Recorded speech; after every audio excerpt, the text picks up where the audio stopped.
Why? Hello and welcome everybody. Hope you guys are having a wonderful time. Also, unfortunately, for anyone who's playing the Cast on Freeze variant, you're probably not having a wonderful time. So today, I want to go ahead and talk about Bloodmage. Bloodmage, Bloodmage, Bloodmage. So I've been playing Bloodmage since start. I was curious originally when the class was teased, even before we saw anything, primarily just because Bloodmage sounds like an interesting class to me, right? I think that's a fair reason to pick something.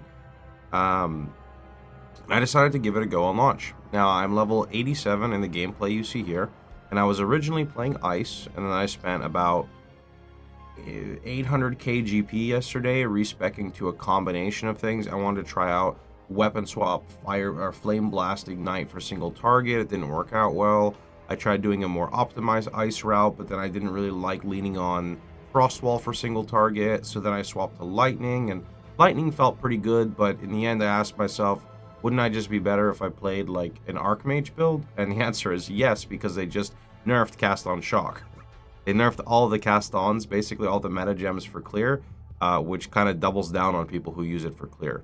I do think it's a little bit silly for them to do such a drastic nerf without allowing people to respec easier, especially in early access. I'm not going to linger on it too much because it is what it is, and I plan on re-rolling. Yesterday, before the patch even happened, I plan on re-rolling because I was fed up with Bloodmage. The further I go with the character progression, the more I get penalized with the character. And I'm going to give some examples. So, if your skill costs 100 life, as a Bloodmage, it costs 100 life and it costs 100 energy shield. And the trade-off is that, sorry, 100 life and 100 mana energy shield. The trade-off is when you kill mobs, you see these globes here? And you pick up the globes, you can heal your health and you can go to over health.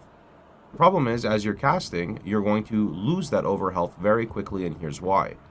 Your HP does not scale with the same rate that your mana does. It's a lot easier, in my opinion, to scale mana than HP when it comes to dealing with mana costs. By default, you have way more built-in mana regen than you do life regen. Life regen is kind of hard to get as a Blood Mage. It really is.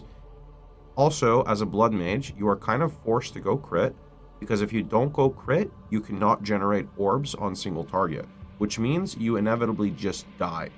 Boss fights are already pretty penalizing, and not penalizing, but a little tough, right? The damage can be very spiky, so having this extra penalty here can just hurt a lot.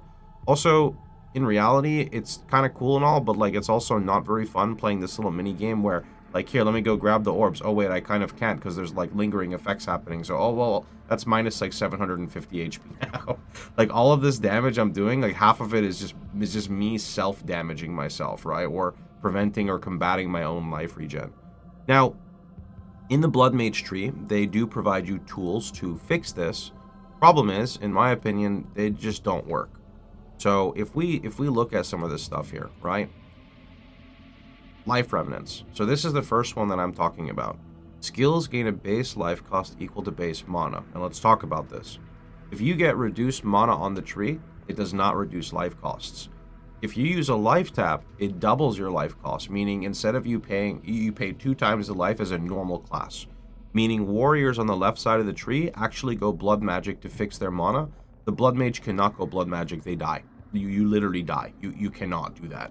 Unless you can triple your HP, it's just not going to happen, right? Vitality Siphon. Vitality Siphon to me is kind of backwards. Vitality Siphon, so you have to spend 4 Ascendancy points to get 10% Spell Leech. Not to mention that Spell Leech is kind of in a weird spot. They did say they just buffed it, but here's my issue. You take the first point, Sanguimancy, and now you're losing life whenever you cast. And now you have to take Vitality Siphon to try to sustain the life that the first Ascendancy is causing you. Except now you're at a net neutral and you're not even at overhealth unless you're actually picking up the globes. So you're basically picking up the 2-pointer, which screws you over, and then you take the other 2-pointer to fix the problem that the first one grants you. Now, let me talk about some pros, because there's one pro with Bloodmage. When you're doing content like Breach and Ritual, where there is just a massive ton of mobs, assuming you can actually kill these mobs, they're constantly going to be dropping orbs, so your health kind of looks like an old school POE build with Volpact, where it's bouncing like this. But I don't know, that feels extremely gimmicky to me, right? So I feel like the first thing is with Sangomancy, first off, they need to cut it. So instead of you paying full life and full mana, give Bloodmage something unique and make it be 50-50. Make it so you pay 50% life and 50% mana instead of 100-100. This would alleviate a lot of issues. So one example, I was playing a build on my Bloodmage with Elemental Invocation, which essentially lets you store a lot of spell casts and then you can release it whenever you want. When I would release it, I would lose 1,200 mana and 1,200 life. That would be half my life pool if I was not at overcapped life. And for what reason? If I played an Archmage build, I could release 2 times the amount and it's only on mana. Because it's not a Bloodmage. So I'm like, okay, Elemental Invocation isn't the way. You can't really go crit. I mean, you have to go crit. Fizz spells feel really awkward right now. So Bloodmage just kind of has an identity crisis, in my opinion, right? If you're playing a trigger build, Invoker is really good and has defenses. If you're playing a generic caster, you will struggle with mana. Stormweaver is promoted to stack mana, right? Then I thought to myself, maybe Bloodmage is supposed to be like a minion build, but it doesn't have any minion nodes, and half of the nodes are spell crit. So I think maybe Bloodmage is supposed to be a hybrid minion build. Somebody was talking about doing like crit detonate dead to detonate off your minions, which sounds cool, but then really pigeonholes the Ascendancy for the current stage. I mean, I'm well aware so much more stuff is going to come out. We're still in the first week of early access. I'm just giving my feedback, right?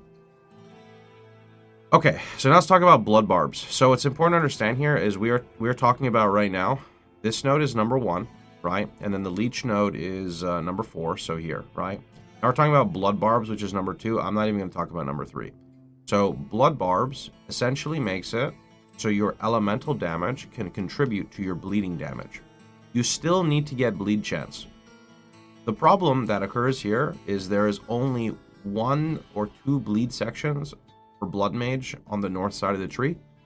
You cannot easily hit 100% bleed chance, and this kind of sucks because this essentially means that you're picking your Ascendancy, locking now into your second skill or your third skill, and you still have to go get gear to be able to reliably bleed. I think it's kind of in a weird spot, right? Especially because for bleeding, you probably want a big hit, and if your big hit, like say Comet, doesn't roll bleed, that feels really bad, right? That feels really bad. So this one, I think, could definitely be good. It's just not at that stage yet. Right here was a funny example. I switched to lightning, but I didn't put any lightning pen on, and then I started encountering mobs that bully me. You can see they have like lightning resistance on them. So then I respec'd and went full lightning pen, and then that fixed the issue. So that was pretty funny.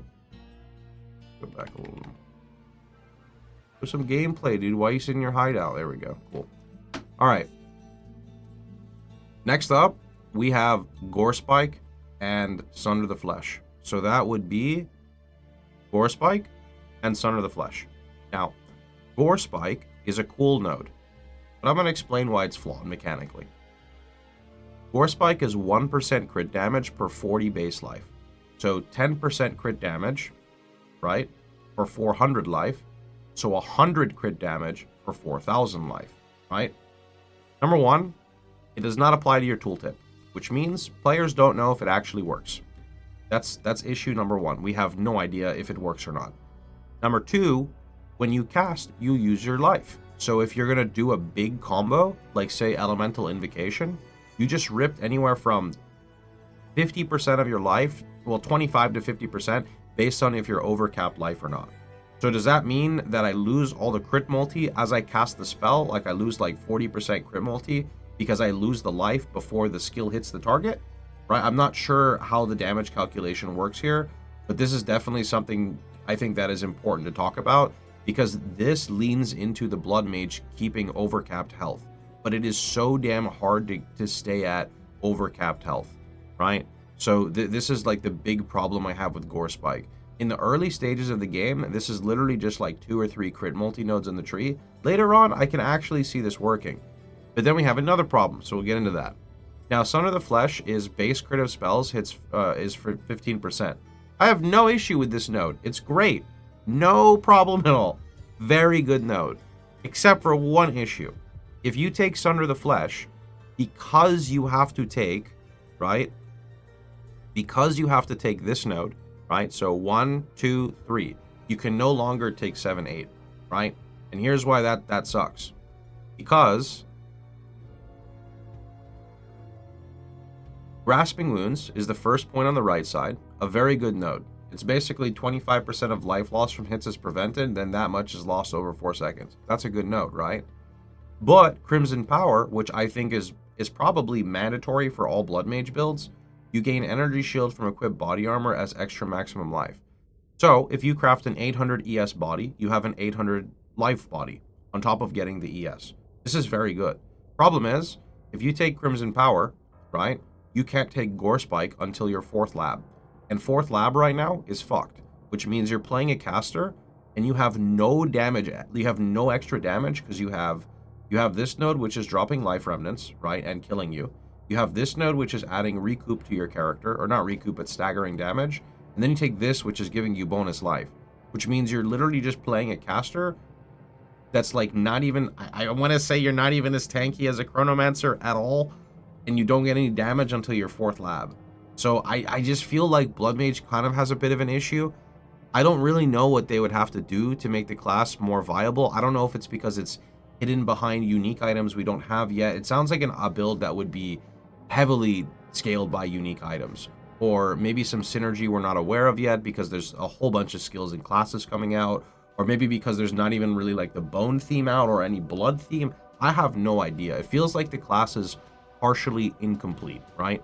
So that's kind of my opinion. I don't know if I almost feel like Sanguimancy and the Leech node need to be like combined, but that would be way too much power on the first node. But then again, Bloodmage is the only ascendancy where the way people ascend the class is they take this node, which is 3% life, and then they don't ascend anymore.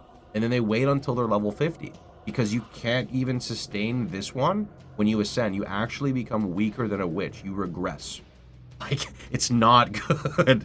Like I said, the only place where it's good is when you see me mapping here, right? And I basically lose life, and then I run into the pack, and I get the life back, and it gives me kind of like this overshield, and that's like kind of cool, but I don't know, not for the whole class theme, right? Like, I want it to be a bit more unique.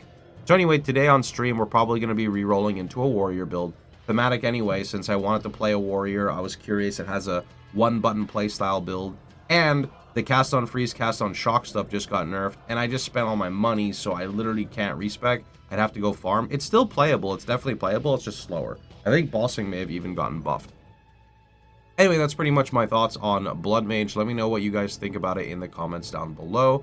There is also the option of going like Hex Blast and stuff. I've heard not really very good things about that, and again, I know people are going to go like crit Hex Blast, so they're going to take this node, which means they're squishy because they can't take that node. So again, it gets to be in a really weird spot as a Bloodmage. So anyway, catch you guys all later. Hope you guys enjoyed the video. Let me know what you guys think down below in the comments. What are you guys playing? I'm re-rolling, so I'm pretty excited. Hopefully I can come back to Bloodmage after some love has happened. But anyway, take care. Hope you guys enjoyed the video. If you did, please feel free to like, share, and subscribe. And don't forget, you can catch me streaming live every day but Sundays at twitch.tv/Pohx. See you guys all later.